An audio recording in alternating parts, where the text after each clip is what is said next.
Our guest today, Xi Van Fleet, describes herself this way. She's Chinese by birth, but an American by choice. She's a survivor of Mao's Cultural Revolution. She says that communism has entered every facet of American society. She's here to sound a warning to our country and to our moms. Don't miss it. Welcome to the Moms for America podcast. Each week, special guests tackle the issues facing the moms of America today. Discussions include personal stories and advice on how moms can build a strong foundation of faith, family, and freedom in their homes and country.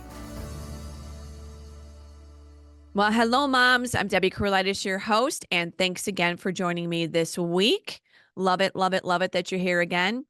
Right here at the top of the show, I always want to invite you to like, subscribe, and share the podcast. Please go ahead and do that and share it with your mama friends. Another incredibly interesting interview is coming up today. Also, if you are listening for the very first time, I want to personally welcome you to Moms for America, and I want to invite you into our family. Join the movement here. We are moms uniting all across our country to fight for faith, family, freedom, and the Constitution. How can you find out about us? Good question. You just go to momsforamerica.us, fill out any information that you would like. We've got a whole survey there. We also have incredible information, webinars, seminars, podcasts, booklets, everything you can imagine right on our website. So go ahead, momsforamerica.us. Oh, and while you're there, please sign up for our newsletter too. That's how you get the podcasts and our weekly blogs and any special events coming up. Also, if you have a topic or you have any feedback, any ideas, go ahead and email me at podcast@momsforamerica.net. I would love to hear from you. All righty, on to today's program. Xi Van Fleet was born in China and lived through Mao's Cultural Revolution. An incredible story. Her dreams came true when she was able to immigrate to the U.S. in 1986. Having lived in communist China, she sees the parallels about Mao's regime and what is really unfolding here in America. She's written the book Mao's America, A Survivor's Warning, and I am excited to tell you that she is joining us today to share her story and some incredible information about what's happening in America. All righty. Well, I'm delighted to have this lady joining us. She has spoke at different events for us in the past. Really, she's a hero because she's speaking a tender story that is so important for all of us as Americans. Xi, welcome to the Moms for America podcast. Well, thank you so much for having me. And I've been worked with Mom for America and been into your event. And I'm just so glad you're doing what you're doing. Thank you. Well, the heroes that we see like yourself, we always want to have them on because this story is so powerful because it's not secondhand. This is your life story. This is your book. This is your message. So tell us a little bit about, you were born in China before Mao's Cultural Revolution. You don't really remember life before Mao. Is that correct? Well, in a way, because it's eventless. In a way, it's not eventless, but to my young life, up to 6, I just could not remember anything major. It's because it was relatively calm for me, not calm for millions of others, because there's no calm time in Mao's China, right? But relatively, yes. And so, and the people questioned me. How could she remember she was only 7 when the Cultural Revolution started? I tell you why I can remember. When your life turned upside down, when everything around you turned upside down, you remember. Because I was not busy playing a video game, everything the same. No, it's a world turned upside down. All right, well, let's talk about this world turning upside down. What were some of your early memories? What were some of the changes that started to happen there? I know your family was kind of in a privileged class, so you were in a good situation in a bad country, I guess you could say. Yeah, no one is in a better situation. Everyone is affected, but my family was affected less. That's the only thing I can say. Everyone suffered during the Cultural Revolution. Yeah. And my earliest memory is just overnight. To me, that's absolutely my memory, just like overnight. And everything turned upside down, and school stopped.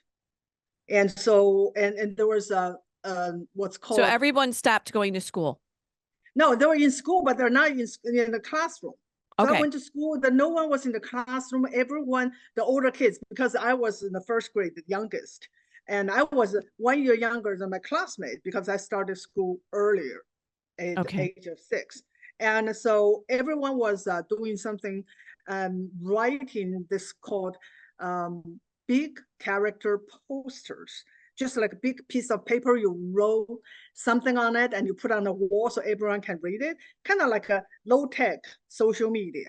Okay. And so, yeah, so denouncing the school administration, denouncing certain teachers, and I could not quite understand the message, but there's no class. So I went to my classroom, and there was a writing on the wall by the teacher said there's no class for 3 days, and that 3 days lasted for 2 years, and in other parts of the country, they lasted for 4 years, as long as 4 years, no school.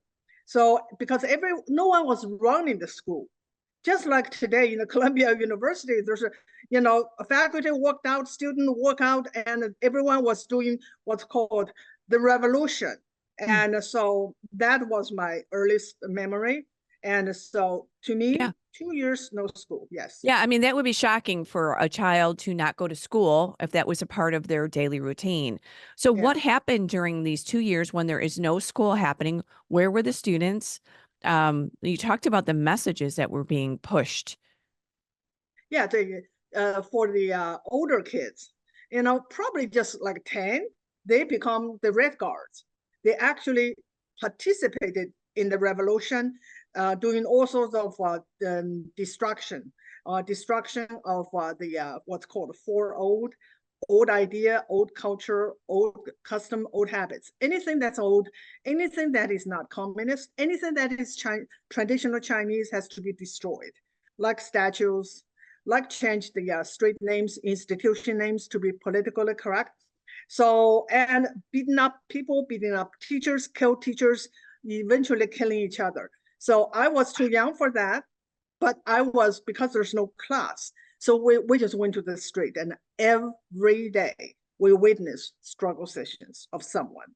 And sometimes it is like what you can see in a photo, like in a gathering, a lot of people, and the people being denounced usually just go on the stage, and the people will give them so-called public trial, and some of them were beaten and tortured and killed, just like the new Netflix original called Three Body Problem. And the Mm. opening scene is something people should watch. And that is what happened. And and Yeah. the other times it's parade in a truck of people that are being denounced. They usually have a big sign in front of them. They have to wear that sign, and the sign spell their name out and their crimes. And the crimes is Yeah, always, what are the crimes? I Well, first know, of all, humiliation. yeah, Second, humiliation. Yeah, threatening. yes. Second could be just literally taking someone's life. So, what kind of sign, what kind of The crime did they crime, commit? okay. Well, there's all sorts of names, like an anti party and counter revolutionary and whatever. And I can translate quickly into today's language. They're all racists, Mm. because counter revolutionary is the equivalent of racist today. It fits everyone, no matter who. And if they don't like you, if there's something you did or said, or something you just being part of a group, you can be labeled as a counter revolutionary, and you become the target of the revolution, and you become the enemy of the state and of the people.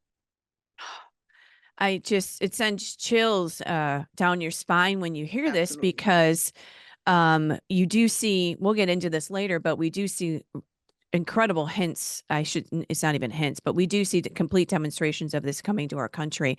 But Yes. to live through this, to see it, to experience this as a child, wow. So you were there from 6 to 16, if I understand, or Yes. no, until 16, I should say. I'm sorry, not Yeah. 6 to 16. Um, Tell us a little bit about what your family had to deal with. I think they were a privileged family. So what does it mean if you were privileged? Does that mean that you had, No, when I said privilege, it's in comparison. in So, comparison? Okay. yeah, communism always promised equity, right? Equity. And that's what Right. we're here today, that we all made the same and we Right. all have the same thing. No, Mm-mm. it never the reality. So my parents, because they joined the revolution before 1949, it gave them the privilege to belong to this cadre class. In a way, it's kind of like you're a party member, you're part of the civil service, like you work for the federal government and you are a Okay. party member, and Okay. you have absolutely have certain privilege. We had better living space, even though my family of five only have 1.5 room and shared kitchen with 4 other family, and that considered very privileged because others they have no kitchen. A whole building would have share an outhouse somewhere outside. So it's all relative, but I do understand that my family enjoyed the privilege. We had more than the other. Yes. So my father, And that because more was very tough. That more was yeah, still shocking for all of us as Americans. yes. And so the target of the Cultural Revolution, and Hmm. it is kind of hard to for a lot of Americans to understand, the target of the Cultural Revolution are the CCP party members, are Mm. the CCP bureaucrats in high places. In another word, those in power. Yeah. Why that they are the target of the Cultural Revolution? The whole reason that Mao launched the Cultural Revolution is to seize power from his own party, from his own government, from his own institutions, because he felt that he was losing control and he wanted his absolute power back. Mm. And so they were going after everyone in power. And for the students, the first one come to their mind is who was in power? Yeah. Teachers, right? Teacher Sure. tell them what to do. Yeah, Sure. that's why they went after teachers first, and then principals, president of universities, and eventually the highest ranking CCP member that was the victim of the Cultural Revolution was the president of China, Liu Shaoqi. He Mm. was the political enemy of Mao. So that is really what happened in the Cultural Revolution, taking down everyone in power. So my Yeah. family, my father was a low-ranking cadre, so we were not directly targeted, Okay. but yeah, but he has to go through a lot of Yeah. It had to be okay, so horrific. because he's from a bad family, he's from a land owning family, so he has to always prove that he's loyal to the party. So And I remember, he's from a bad family because they owned land. I think yes, this is what yes, too, if anyone had any and I've heard this from different ways, if you had a certain type of clothing, or if you had any kind of property, or if you had this or that, you were considered bad. bourgeois. You're considered, yes, if you have stuff, you are bad. Why? Because the only way for you to have stuff, either land, property, or something better than your neighbor, the only way for you to be able to do that is by exploitation Mm. and by oppression. So that is the original sin for communism. If you have stuff, you're bad. You are the target of the revolution. So my father's family had land. They're all taken after 1949, all taken. It doesn't Oh, matter. okay. Doesn't matter because you used to have stuff. You are the enemy of the revolution, always. And Yeah. you pass that label down to your children and your children's children. So for me, I'm the third generation Black class. They call this bad people Black class. The good Black people, class. red class. If you're red, you're good. Oh, If you are bad, you're Black. wow. So if you were labeled Black, you were really going to be, uh, you were going to really be targeted. You were going to really have a Yes, very tough yes, yes, existence there. yeah. Did you have any freedoms during this at all? Was there any, every strip of liberty has been taken away at Yeah, this point, we have no concept. I had no concept of freedom. We, right? I just knew that what was allowed, what was not allowed. And Mm. who make that decision for us? The party, our Mm-hmm. government. They were our caretakers. They were our owners. Basically, they own us. Right. So you just need to know what is not allowed and what is allowed, and you never question it. So what is how they control us? They Yeah. control every aspect of your life. Every. Okay. Everything. They control how much food you can have. Everything's rationed. Toothpaste, even salt, even matches, Wow. rationed. Okay, if you, Unreal. okay, that is the difference between capitalism and communism. Mm-hmm. Under capitalism, you go hungry if you don't work. Under communism, you go hungry if you don't obey. They just take Ah, your ration away, you can't survive. So yes. they determine where you live. You can't just choose where you live. And you are controlled by the system called household registration system. If you live in the countryside, you cannot just move to the city. If my family live in the city of Chengdu, we can't just pack up and say we want to go live in Right. Beijing. Right. Even today, you can't choose where you live. And we were so poor, so we can't just hop out on the train and just travel. It is very expensive to travel.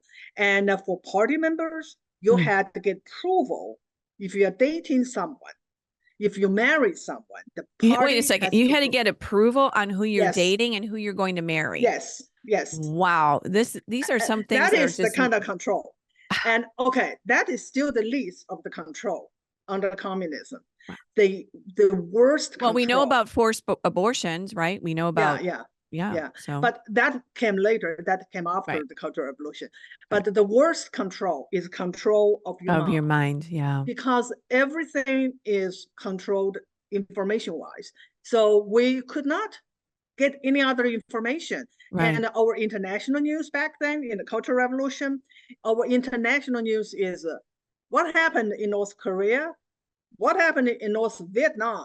The North Vietnamese, they kill another 5 um, American soldiers, whatever, and then Albania. That's it. That's our international news. I have no idea what America is, because we were told it's an evil empire, Mm. and that is a place that's a good place for the rich. The majority of the Americans suffer. They don't have enough to eat. They live. I remember a cartoon picture of I think it's kind of like New York or Chicago, the skyscrapers, and then under it is all broken cars. That's where the proletarians live. Mm. And so I Wow. believed it. You Sure. can't not believe it because you don't know any other, you Right. don't have any other source of information. And so what is the worst of communism is not Is the they mind. own your Right. body, they own your mind. Yeah, that is the scariest because it Yes. completely cripples you on every level.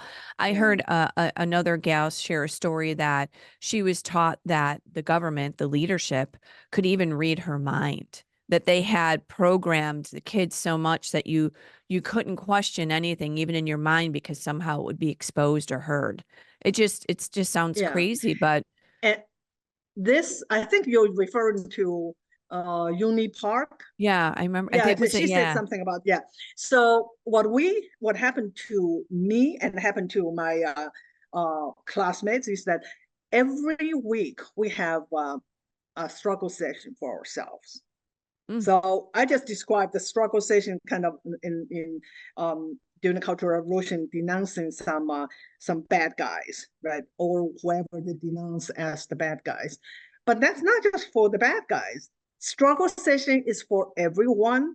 So every week we would have a gentler version of the struggle session. We would struggle against each other. We would struggle against ourselves. So what you do is called criticism and self-criticism.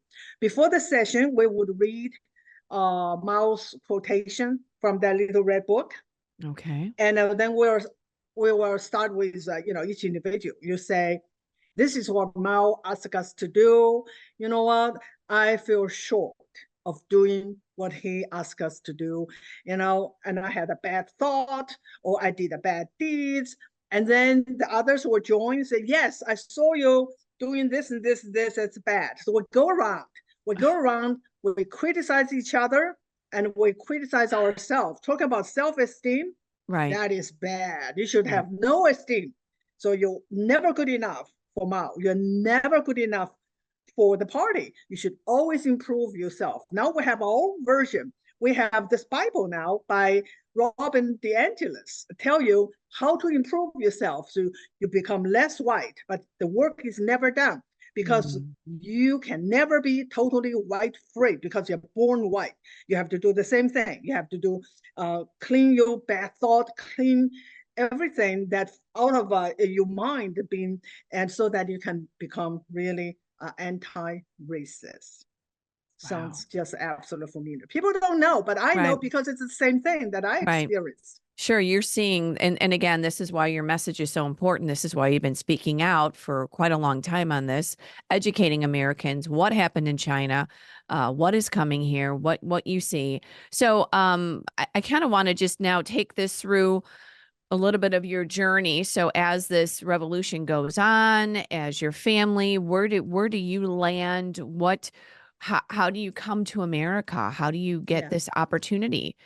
Because from what I understand too, right? They choose your career, they choose everything for you. They choose everything for you. Exactly. So they choose how you think, they choose who you marry, they choose how much salt you have, they choose where you live, they all under fear. I just can't even imagine this. Thank God that you're here now. But how do you progress now? How do you move into coming to America and leaving there? Yeah. So I had only 10 years of education. Mao cut 2 years out of it. So it's K to 10. Why? Mao said, what's the use of more education? We want to turn over the revolutionary faster. We want to turn out the successors of socialists faster. Education is no use. So I cut 2 out. And I lost 2. Remember, I lost 2 years and I only have 10 years. And then the rest is absolutely just brainwashing. I learned hardly anything, and it still shows. And a lot of the Chinese word, I just can't read. The certain words, I still have to check the dictionary because I have no classic education whatsoever. But anyway, so after I graduated in high school, and it was 1975. And so what do? College is out of the question. College by now was only for, listen to this, it's only open to people who had worked in the fields or worked in the factory, and they are politically qualified. Only open to those people. So you can be an elementary school graduate and go to the best universities. It's Mao's DEI. DEI. So the only qualification is you are politically qualified. So it's close to high school graduates. We have to go to we were all sent to the countryside to get our re-education. Another word that more and more Americans have heard of. So, re-education. Re-education. The truth is that the Cultural Revolution has destroyed everything. There's no jobs. There's absolutely 0 jobs. And also, with all these young people, what to do? They by then, all the Red Guards were ousted. They ousted to the countryside after their job is done, overthrow the government. seize the power from Mao, they become useless, right? Useful idiots only useful for When they certain need time. you. Right. Yeah, when they need you. So just like the rest of the Red Guards, the new graduates of high school were sent to the countryside. So I was sent to the countryside, worked in the field, and for 3 years. Okay. And at the field, we just, and when people say, "Oh, well, countryside," the first thing that come to their mind is beautiful countryside in America. No, no, no. I'm It afraid to is ask. I'm afraid to ask what it was like. it's Stone Age. Okay, Stone Age countryside. Everything you do, everything manually. You have limited tool, and it's hard labor. Yeah. There's no question about it. And so three Long years. hours in the sun all Yeah. day. I And can't imagine. so people ask me, "Oh, what it look like?" It's called people's commune. It's all Mm. collective farming. Commune. It's not the kind of commune in the 60s, bunch of hippies in the get together, have fun, No, this No. commune is all controlled by the party. So every day we would gather in a meeting place. The party boss will tell us what to do. What to plan, it's all planned. The Sure. ordinary member have no say of what to plan. If this place is good for, I'm just making it up, if it's good for tobacco, but the party wants wheat, that's what you do. It's all planned by the Sure. party. The party tell you, you just show up and you work and you get points. Right. And in the end of the Points. harvest, you get points. Use your points to get food. People have no cash. If the only way for them to make some cash is to sell some extra produce, but no one hasn't had anything. No. They were so poor, and I'm just thinking back. I'm glad I had that experience to see how people live in the very bottom of the society, and they were the one that put Mao into power. They were the one, the peasants, that were the Mao organized and promised them the utopia. And of course, people don't know history. The Right. same thing that Take note. the Right. Democratic Party or the radical left promised is what Mao promised them. And they work like a slave.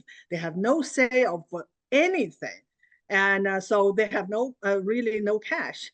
And And there's a little, terrible conditions, right? absolutely, and no hope of even leave the land they don't like. They're tied. They're just like serfs, exactly like serfs.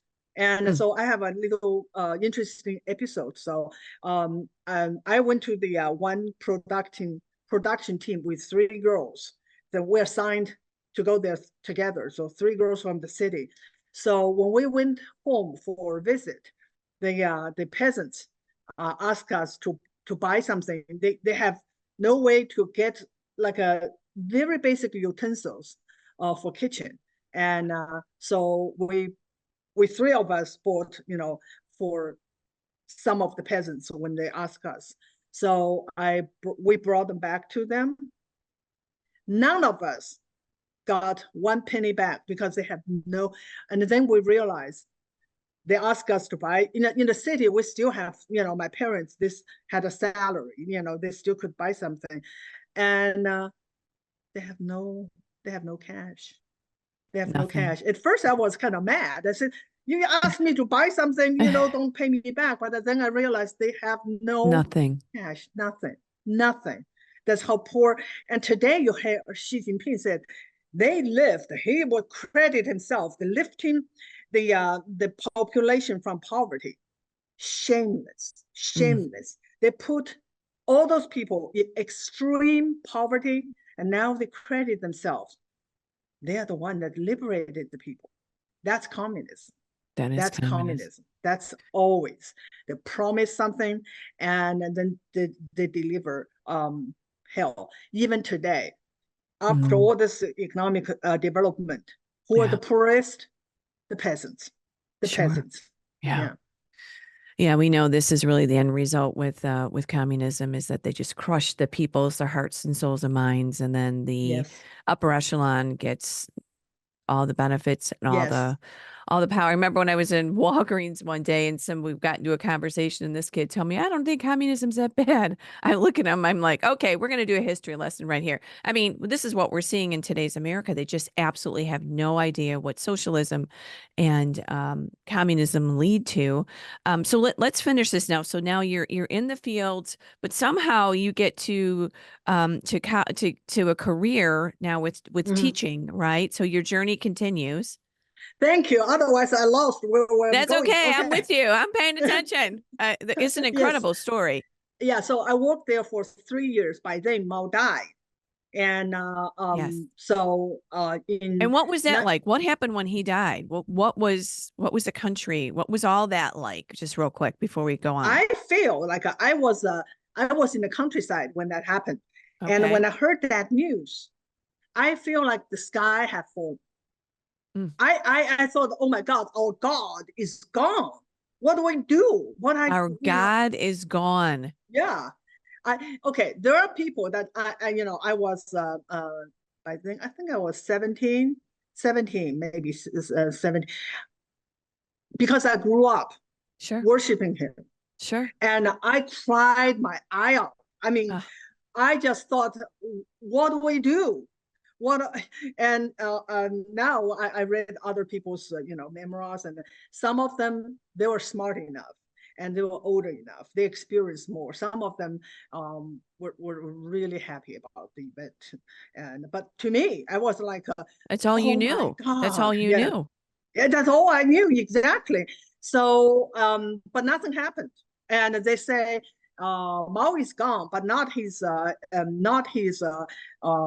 the plan he laid out for us. We're going to Hmm. continue. I said, yeah. To me, yeah. What else? I have no imagination. Something different that will happen, but actually something did happen. So in 1977, Deng Xiaoping took over the power, and he was a reformer.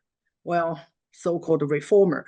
So he knew that the only way to revive the CCP and China from its deathbed, it's about to, it's crashed. It means like there's just nothing left. Destroyed. He has to stop the so-called Mao's class struggle and then get back to economy, improving the economy. So he at least had common sense. So Hmm. he reopened the university. And this time, anyone can apply under the age of 35. So that excluded most of the old um, red guards, because they were just too old. They are called the lost generation. And I really want people, the today's, the Columbia, the social justice warriors now, there are people being used and discarded, and their whole future was ruined. But Mm. anyway, so I was Yeah. 19.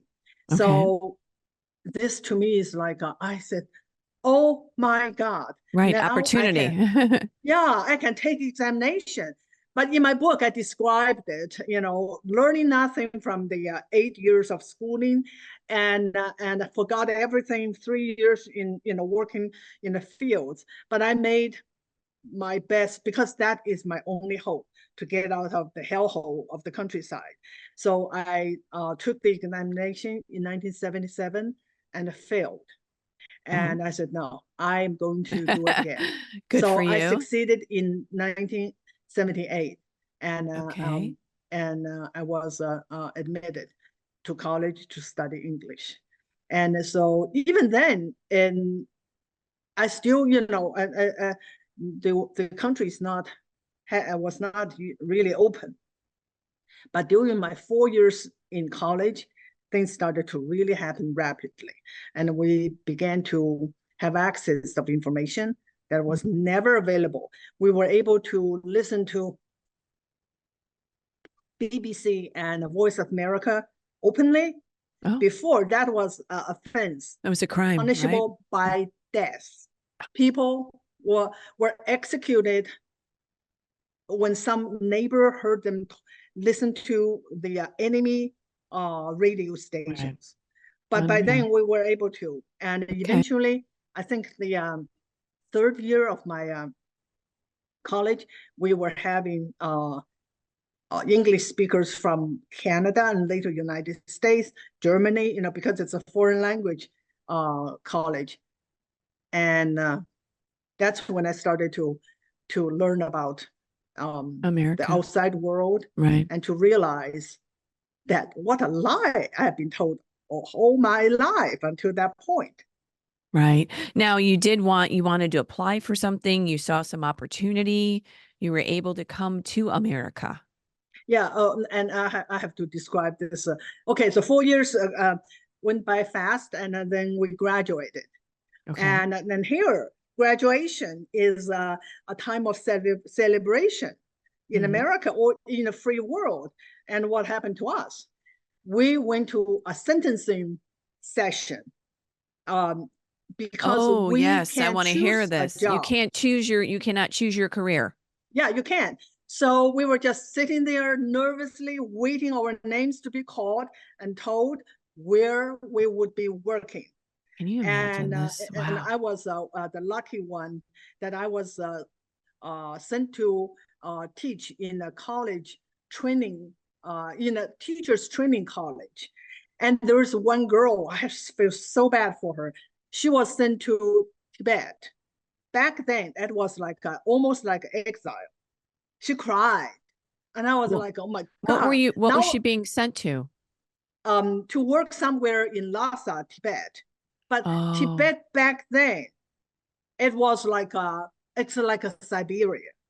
It's like oh my God, it's like I was like, and some were sent to factory middle class, middle school. All sorts of. You heard people laughing, you heard people crying, you heard people cursing. That's our graduation. wow. That So is just hard to imagine. So now I you know are thankfully you get you have an opportunity. You were like, thank you, God. I was like so happy. Well, there are other people got better one, but I was very happy that I was Yeah. able to go back to my hometown. And that's Okay. actually the number one concern. They can send you somewhere like remote areas, and then you're stuck there. And so I was very happy.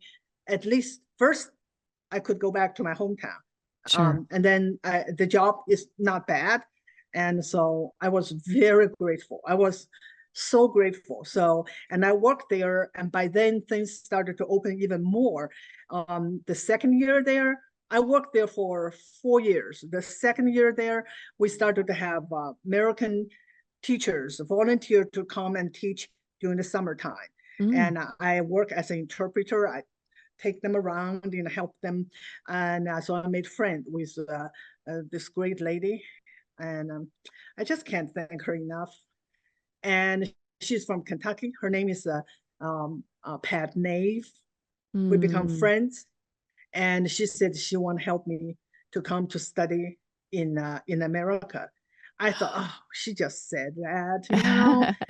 And so I was hopeful, but I just feel like maybe after she uh, got home, she will forget all about me. But she didn't. Oh. She didn't. And so soon I got letters from her and said that she started to work on the process of getting me assistantship. So So like she was a sponsor or something like yes, that for you? yes. So in Okay. 1986, um, everything worked out. It's a difficult, very painful process, but 1986, You everything came worked out, and I you came came to here. America.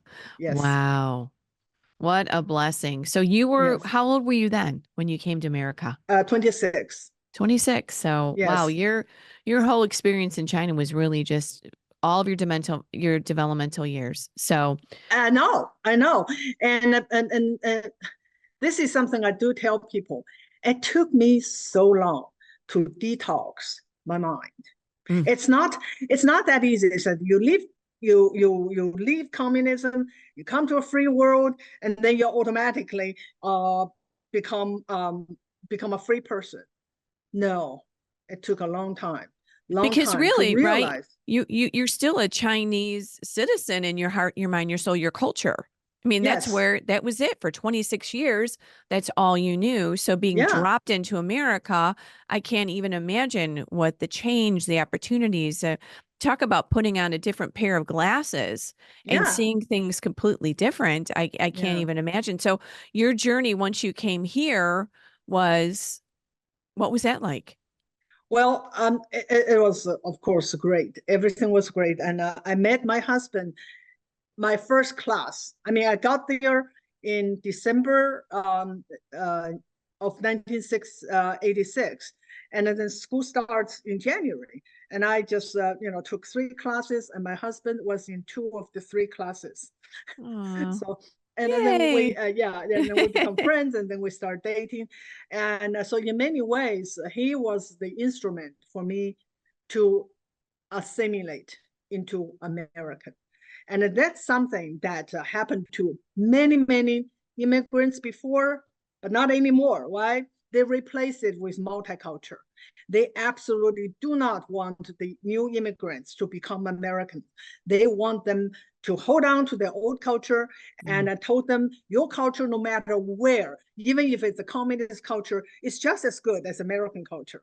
So I have to say that I remember some of my conversation with my husband, and he challenged me for the first time that the idea I hold it for just for granted. He would say something, I said, "What?"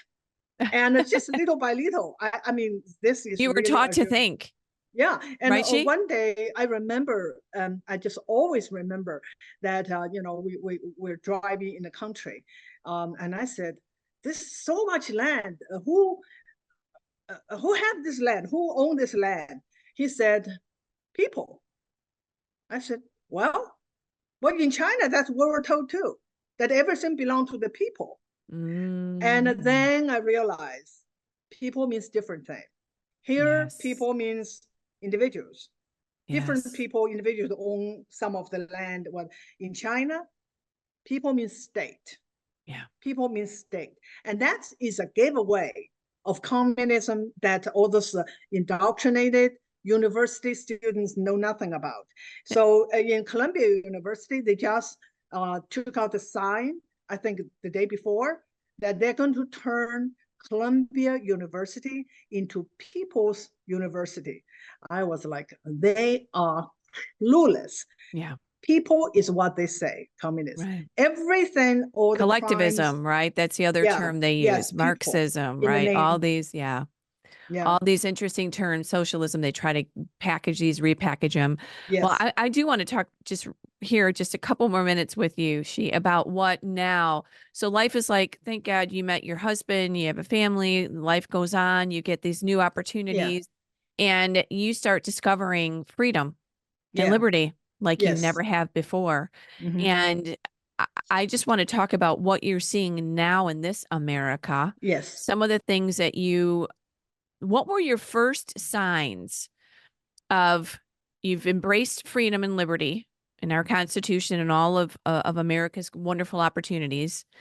What were the first things that you started to see in America that were red flags of communism and this ideology coming so strong? political correctness. Ah, That is the first thing I noticed. That when I came here, I said, "Oh, finally, I don't have to think three times or four or five times before I speak." That's what we're told.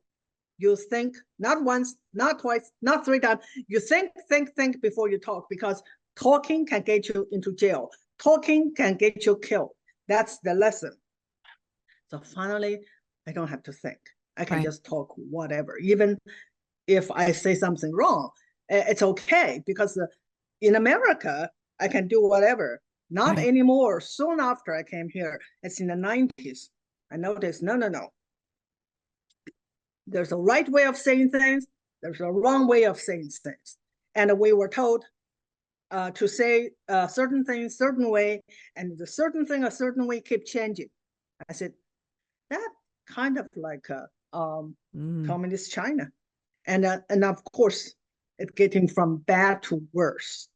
And eventually now, our freedom of speech is absolutely in peril.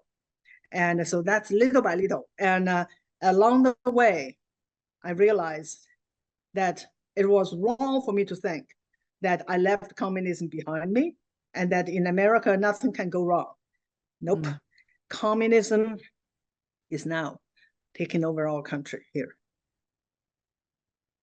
Explain some of the other things that you're seeing. I mean, we know this, our moms are very engaged and up to date, but the signs that you see sometimes, I think, as Americans, tell me if you think this is true or not, it happens subtly here.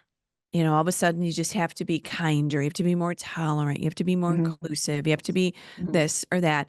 And they just kind of drip, drip, drip, drip, drip. And all of a sudden we wake up and here we are. Yeah. So I think that's really what's happened to Americans is we've kind Yes. of been asleep, rocked to sleep, Yes. and all of a sudden we're waking up in socialism and really on the crux of just a horrendous takeover. So some of the things that we see in the division in our country, I like for you to just talk about that, about the splitting of the right Yes. and the wrong, the good and the bad. Yeah. I think I said earlier why Mao want to launch the Cultural Revolution. It was to seize power from his own party, right? And this is the same thing here in America. Before I explain everything else, and we have to understand, the Cultural Revolution in America is also for the same reason. For the same reason, it's the reason the goal is to take power, control, and take not just power that you can be elected into office. No, they want absolute and permanent power. So how do you get there? Then you have to use a lot of tactics, and all the tactics that are being used here is used in China and used in other communist countries. The first thing is you have to divide people.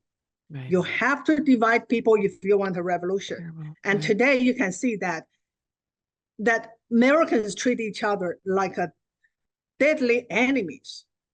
They absolutely hate each other because of the political divide. And that is intentional. And that is, they use all sorts of things. Of course, political identity. That's what Mao used, the black class, red class. And here we use racial division. And then we go, they went on to, gender, sexuality, and whatever. The latest is, vaccinated and the non-vaccinated, put them against each other. So, and also a revolution. What is a revolution? It is to destroy the current social order. So in China, they want to destroy the four old idea, old culture, old custom, tradition, right? Traditional family, and we see that here, traditional family values. That is the cancel culture. And in China, it's called four O's, here cancel culture. And when you want to divide people, you have to divide the family. And that's what happened in China. We were taught as a young, as every young person was taught that our loyalty should always go to the party, go to the government. If there is if you have to choose between your parents and the party, you choose the party. And that's what the young people did. The Red Guards reported their parents. Red Guards participated in beating of their parents because their parents were deemed as counter-revolutionaries. So family, and of course, if you have to destroy the tradition, you have to destroy people's faith. And I talked all about this in my book. And in China, it's all faces because in China, they have Confucianism and Buddhism, Christianity, and Taoism and Islam, and many, many faces. You have to destroy them all in order to replace them with the religion, which is Marxism and communism. And it's a religion. It is a religion. They solely focus on one thing: Christianity. Yes. So all these things that, and also taking everything out, the attacks on the church, the attacks on our religious beliefs, the freedom that we should have here to teach our children, the controlling of the churches with the 501c3. I mean, we do see this happening a lot. Terrible. But the real tool for a revolution is what? Is youth. So the Chinese Cultural Revolution is really a youth revolution and carried out by the young people, as young as 10, 12, and to college students. They were the main force for Mao's new army. He did not have to use military. He just have tens of millions of young, indoctrinated youth carrying out his order, overtaking the country and get all the power back for him. And as I said, they eventually were all exiled to gulags. These tyrannical leaders, by historical measures, have always wanted the youth, always done that. Their hearts and their minds, because then they know they control the future. And you saw that obviously firsthand, but we're seeing that now in universities. We're seeing the division. They're coming in and teaching the kids. I mean, even, Joe Biden says, hey, when they're in school, they're ours. So this conditioning of the children are the government's. The children are being taught better. They're handled. They're raising our kids for their agenda. Yes. So everything, basically, I just want to tell the moms that everything happening today is nothing new. Nothing new under the sun. All this happened before, happened to me. This is my second time. I lived through the Cultural Revolution twice. And so learn history. Only when people know history, they can understand the present. And that's why they could get all those kids in Columbia University to do whatever, because they don't know history. Those people do not know history. That's my message. And so to the moms, you're saying, well, we're going to get your book, but we need to be teaching our children the principles of liberty, the sacredness of freedom. We need to really be talking about this. Communism and the discussion needs to be brought back to the home, right, Xi? Yeah. We need to know the history of how this country was built on what, and why it's so widely successful and become the magnet for the whole world, and then learn the history of how the communists took power and enslaved billions of people. And that's how you understand what we're fighting for and fighting against. Yes. Well, tell us, where can we get your book? We want to make sure our moms are able to order that. Yeah, I think, anywhere books are sold, major booksellers, and probably Amazon will be the easiest place to go. And the title is Mao's America, A Survivor's Warning. And please read it and teach your children about it and share it. Look at that. Mao's America, A Survivor's Warning. I mean, could that sum it up any better? I don't think so. So great job, Xi. We so appreciate you taking your time today and really just being such a great voice out there for us and for the moms. We got to be teaching this in our homes. Yes. Thank you so much for this opportunity. Wow, what an incredibly interesting and sobering interview with Xi. Thanks again, Xi, for sharing your story. We really do have to be educated about Marxism, about socialism, about communism, because it's all wrapped up and it is all here. So go ahead. Again, I want to encourage you to get a copy of Xi's book, Mao's America, to learn more about what's happening in our country and learn from her story. Maybe this becomes a story hour with your kids. I know it's a heavy topic, but it's a necessary topic. So go ahead, get that book, and let's keep educating our kids about Mao's America, which is here. Alrighty. Also, I just want to remind everybody here in closing to sign up for our newsletter, share, like our podcast. I so appreciate all of you joining us here. When you're on our website, I always tell everybody to check out our cottage meetings, check out our webinars, check out our seminars, all these incredible booklets that are available for you. Moms, we are here to help you in your journey through motherhood. It's difficult times raising kids in this America, but we as mothers are making a difference, home by home, day by day, second by second with our children. So be encouraged, Mom. We always say this every week, that liberty begins at home, and that's really where everything begins, in your home. So again, we just appreciate you stopping by. Join us next week for another inspiring, informative discussion for moms just like you. And remember, we are changing our world one home at a time. Talk to you soon.